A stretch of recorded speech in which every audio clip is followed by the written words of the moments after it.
A month of touring, you saved the best for last. Welcome to Colorado. How was the tour so far? It's great, to be back in North America. It's been 2 years since we released our last album, Mediator Between Head and Hands Must Be the Heart. And unfortunately, we couldn't come here earlier. Problems with visa and etc. But we finally here in North America, Canada and etc. So 30 years of Sepultura, also celebrating the special date. We released a new single called Sepultura Under My Skin in vinyl, 7-inch. And in digital, we are playing the new song on the tour and stuff, so it feels great, to be here in this momentum and celebrating such a special date in North America, almost at the end of the tour now. It feels good. Actually, I was going to ask that later on with the new single.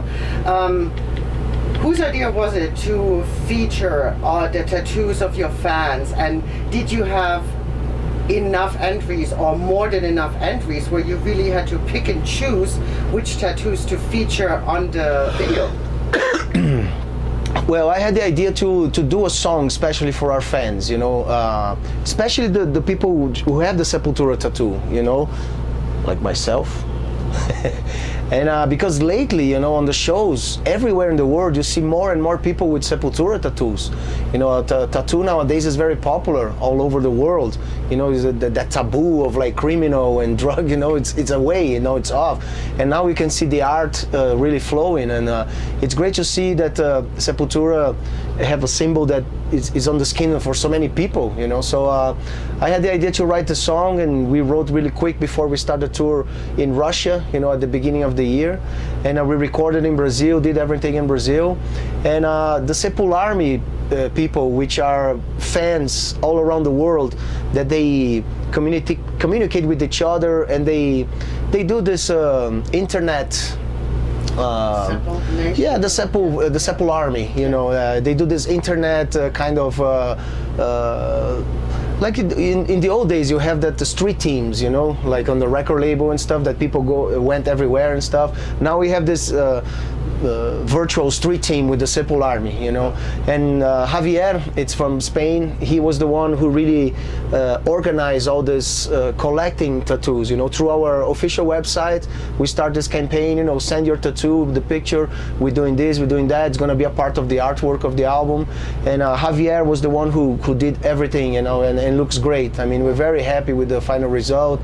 The song really, it's awesome to play live, and it's a very cool item, very special to make a mark of this such important date, Before you started that tour in the States, you played Rock in Rio, USA in Las Vegas. Las Vegas. And Stevie Vai was there, and I know that you really would like to collaborate with you too. Yes. Is there a reason why? Yeah, we started this tour actually in Las Vegas with Rock in Rio. Steve Vai was our guest.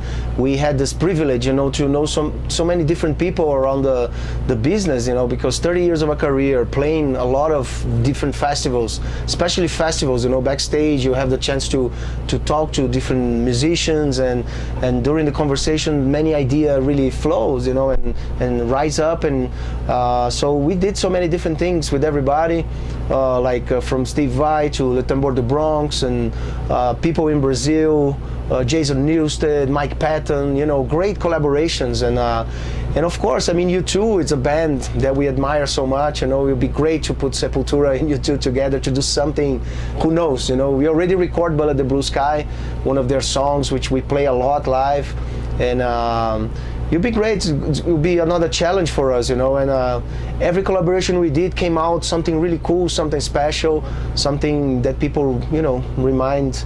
It's on the memory of the people, it's great. Because you just said idols and people you look up to. Barge to Hell, I was talking with Phil from Sacred Reich, and he was really humbled that a lot of his peers were crediting Sacred Reich. Oh my God, you are my idol. Yeah. Now, as far as I know, Sacred Reich is going to be in Brazil in June, and you guys going to do a gig, and it's going to be recorded for DVD. Unfortunately, Sacred Reich won't be able to go this time. Yeah. Huh? We had like some production problems and stuff, but we will do the show. We're gonna film the show in São Paulo. Sepultura will play June 20 now. When we finish this tour and go back to Brazil, and we're gonna film the show in São Paulo to be a part of the Sepultura documentary, which has been on the making for the last 4 or 5 years, so but yeah, unfortunately Sacred Reich this time no, but we will do something like that in Brazil with them very soon. That's our wish, our idea. Okay, you said plenty of times that you visited 73 countries throughout your career. Which country would you really like to play where you haven't been yet? Wow. I mean, we play 73 countries, like many different places. And fortunately, there's a few places we didn't go. It's hard to find, it's great.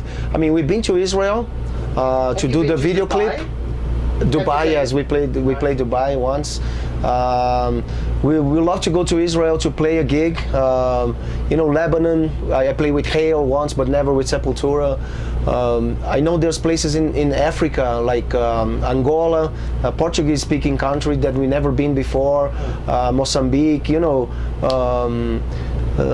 Alaska, a place that I never been. I would love to visit and to play. I don't know. It's like very few places that we've never been. Like we've been to India, to Indonesia, to Philippines, to South Africa, Morocco, Cuba. We've been everywhere. So in Russia now we did 17 shows only in Russia. Belarus, the first one, and 16 shows in Russia. So still there's a lot of places there that we could go, and let's see.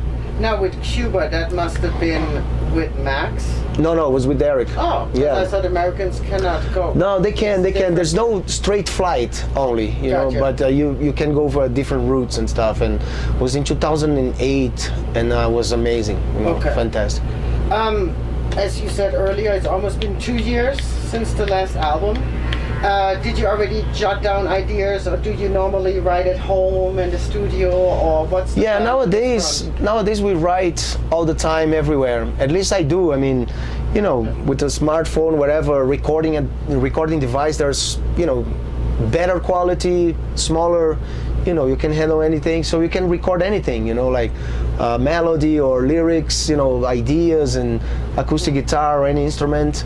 But when we start writing, we really focus on a plan, let's say, like a topic, what we're gonna talk about, what we're gonna do, and then we can arrange, the ideas that we have, the riffs. Eloy has a lot of, drum loops and parts and stuff, so we just have to put together to start a new sequence. After 13 albums, where do you draw the inspiration for new ideas, new riffs, new special elements? Everywhere. I mean, we have the privilege to travel the world, Like I say, every year we go to a different place we've never been before. Since 1989, it can be the same country, but in a different town or in a different part of the, the country, etc. And ideas are flowing everywhere. Books are a great source for us. Me and Derek, especially, we like to read a lot, and documentaries and politics and whatever. We talk about these things naturally, and ideas come up, and names and etc. So I love to take musical ideas outside from music, not only listening to music, but books is a great source, like to create atmospheres and stuff that you can create some type of feeling and music, and but everything it's possible. Speaking of creation, now The Mediator was the first album where Eloy recorded with you. Now, due to his youth and different style of drumming, other style of drumming, did that kind of give you that push? Okay, I need to bring a little bit more. I need to bring definitely. more my A game? Yeah, of course. Eloy came to shake the Uncle Paulo and Uncle Andreas world.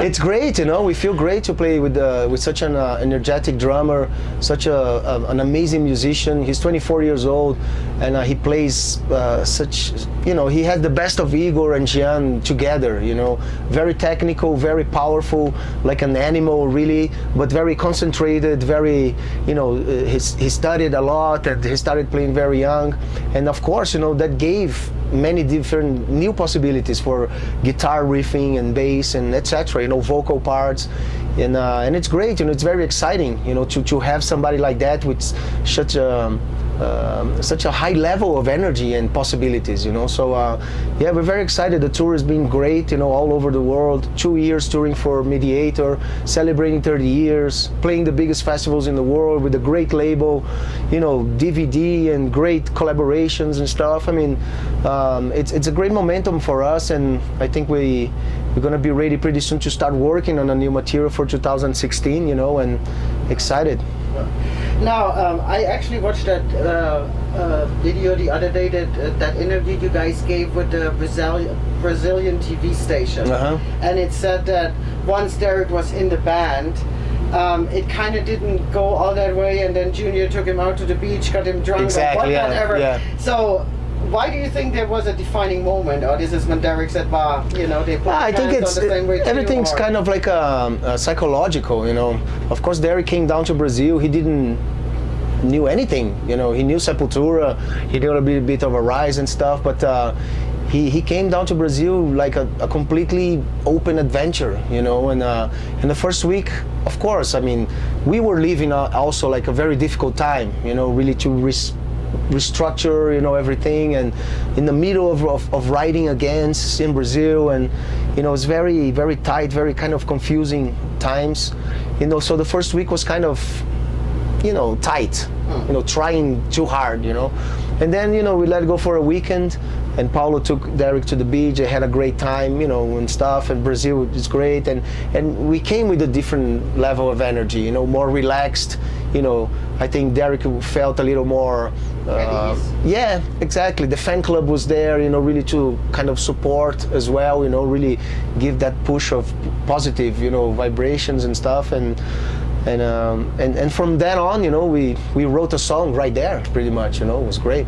Now, did you ever feel uneasy with Derek because he came from a hardcore background, or? Not really. I think we always have that hardcore feeling, especially on Chaos AD, you know, that kind of the British and Finnish hardcore influence with Dead Kennedys and, you know, English Dogs and Ramones, whatever, you know, Clash, all that stuff that especially Max and Igor, they really like that stuff, you know. I learned a lot with them listening, you know, to Suicidal Tendencies, old Corrosion of Conformity, you know, that kind of stuff. That I was very metal, you know, kind of a purist type of metal guy, you know.